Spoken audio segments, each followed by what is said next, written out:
as singers, we need to develop a feedback loop.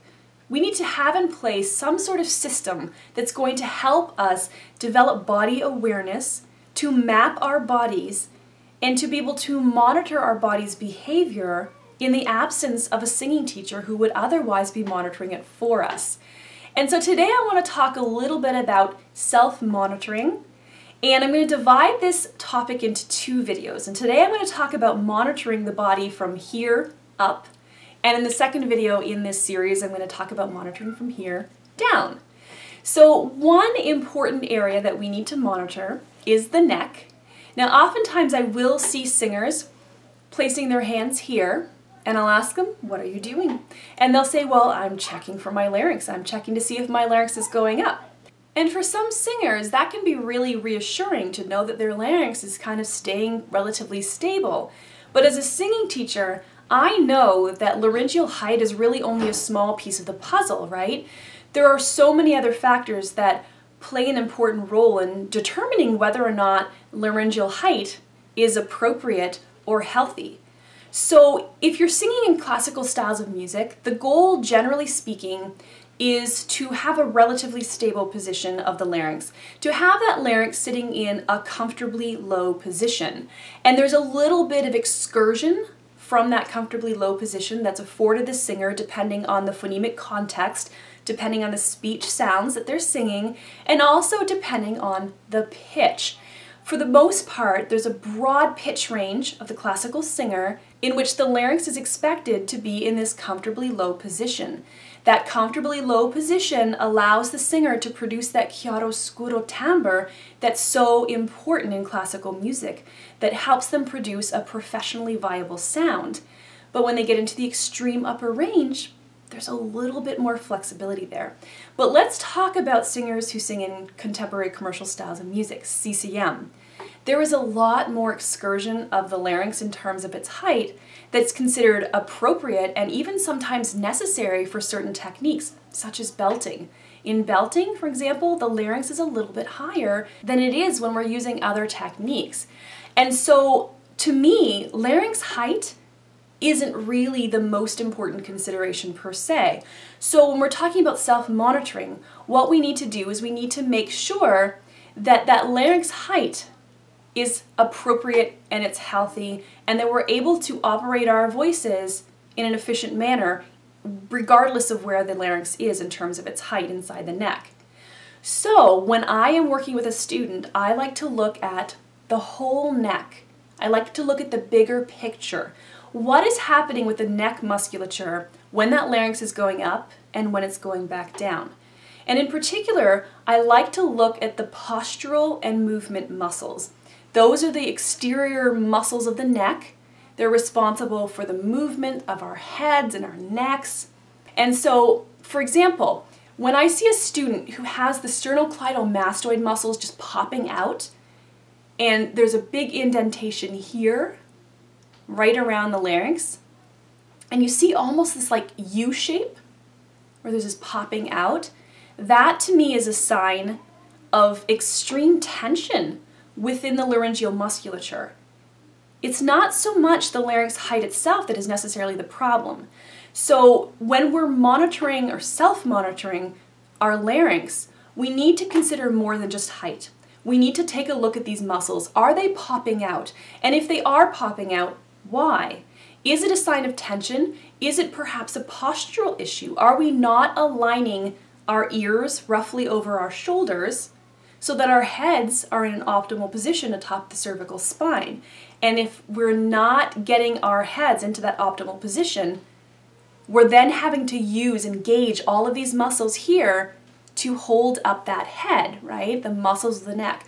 So the muscles of the neck will then show signs of stress or signs of at least working harder in order to do their jobs. So that may give the perception that we're engaging those muscles excessively for singing purposes, when in actuality we're engaging them excessively because of poor postural alignment. And there are three different ways in which we self-monitor. The first is observation. We are going to stand in front of a full-length mirror, if not full length, then at least one that shows us from maybe about the hips up.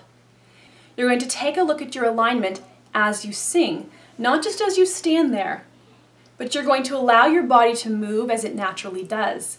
And we're going to manually monitor. We're going to use our hands, all right? And the third way in which we self-monitor is by listening. We learn to listen on a functional level, which is a little bit hard to do for some singers.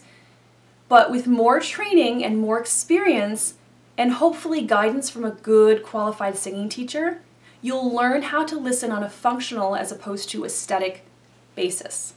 Now, one thing to take note of if you play a musical instrument, such as the guitar or the piano, very often we will turtle our heads forward, and that again will put a little extra strain on the muscles of the neck, which in turn can place our larynx in kind of an awkward position, and it will have the laryngeal musculature sort of preoccupied with postural issues, not the posture of the larynx itself. And so we want to make sure that when we are playing our musical instruments, we're not turtling our heads forward. Now, sometimes we need to look down at our hands, we need to look down at the fretboard. So what we're going to do is we're going to learn to be able to align our heads a little bit more appropriately, and then allow our chins to drop and our eyes to drop without our having to bob the head forward in order to look down. And that will help a lot. It will free things up. And you also want to be able to monitor your torso, which we're going to get to in the next video on this topic. But starting back here, watching that we're not cocking our heads to one side or the other necessarily all the time, right? Because that puts a little bit of strain, it puts a little bit of an imbalance on the muscles of the neck.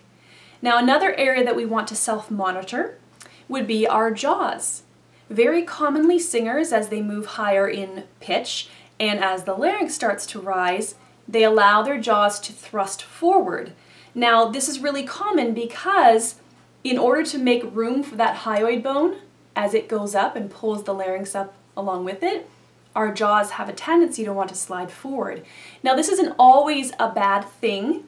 It's not necessarily going to cause issues of strain or pain or discomfort. But we want to make sure that as we're sliding the jaw forward, if we do, that we're not losing that hinging of the jaw, that it's not coming out of its hinges. We want to make sure that these muscles in here are not experiencing stress. If they're experiencing stress, we will see that when we're self-monitoring via a mirror. We will start to see these muscles in around the jaw pop out a little bit. In here, I'm really exaggerating the forward position, but we're going to start to see these muscles doing a lot more work. A tiny, tiny bit of jaw thrusting is often considered normal in commercial styles of music, especially when we're doing techniques such as belting. But it's not necessary for all techniques, and I would even say for belting it's not necessary. It is a common practice, but that doesn't necessarily mean that you cannot belt effectively if you don't let the jaw slide forward. So I would monitor that, and then I would monitor it by feeling in terms of our hands, really manually monitoring it and paying attention to how far it slides forward, but also developing that kinesthetic awareness. Asking ourselves if our jaw is sliding forward, does that feel comfortable? Does it feel right? And then listening to ourselves. Does it affect our diction? Does it affect our resonance? Does it negatively impact our resonance and our ability to effectively communicate the text? And if it does, then we need to work on bringing that jaw back in, sliding it back into where it otherwise would be at rest, and learning to be able to allow that jaw just to kind of hang and move really comfortably on its hinges. And another area that we want to self-monitor is the facial muscles. Now, we have to learn to differentiate between the muscle engagement that we use when expressing our emotions, those facial expressions that we make when we're feeling the music, when we're really feeling the emotion, have that connection with the music, and tensions. So when we have tensions, we will often see things like the furrowed brow and really tight masseter muscles, cheek muscles, and we will tend to see this sort of grimacing. I see this a lot with students when they're gearing up, when they're bracing themselves for high pitches or intense pitches, intense sounds. So they will they'll sort of grip with their facial muscles, and that's a sign to me that they're not thinking about an approaching pitch, especially higher pitches and intense sounds, in a healthy, a psychologically healthy manner. And we're going to talk a lot more in upcoming videos about how to kind of change those behaviors over time, how to be able to get to the point where our technique is secure enough that we don't need to, or we don't feel the need to brace ourselves for those higher or intense pitches. But today we're going to stop here because I think I've given you a lot to work with. So we're going to self-monitor. We're going to do it in a few different ways. We're going to do it by observation. Get a mirror, even if it's a hand mirror, to observe smaller areas of your body, but a wall mirror is ideal for observing your entire body. You're going to observe manually by using your hands. You're going to feel, you're going to palpate. You're going to have a good sense of where your body is. What is your body doing at any given time? And you're going to do it by listening.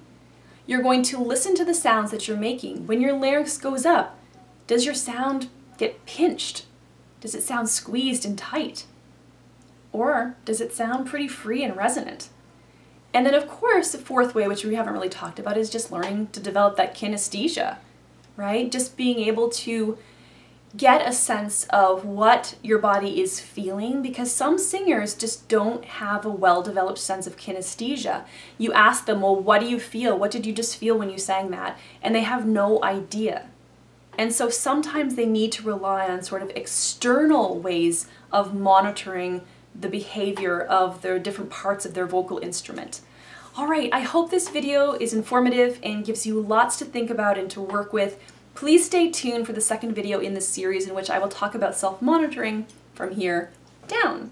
So if you're interested in being notified when that next video is up, please consider subscribing to this channel. Also, take a moment please to give this video a thumbs up. I would really appreciate it. All right, happy singing.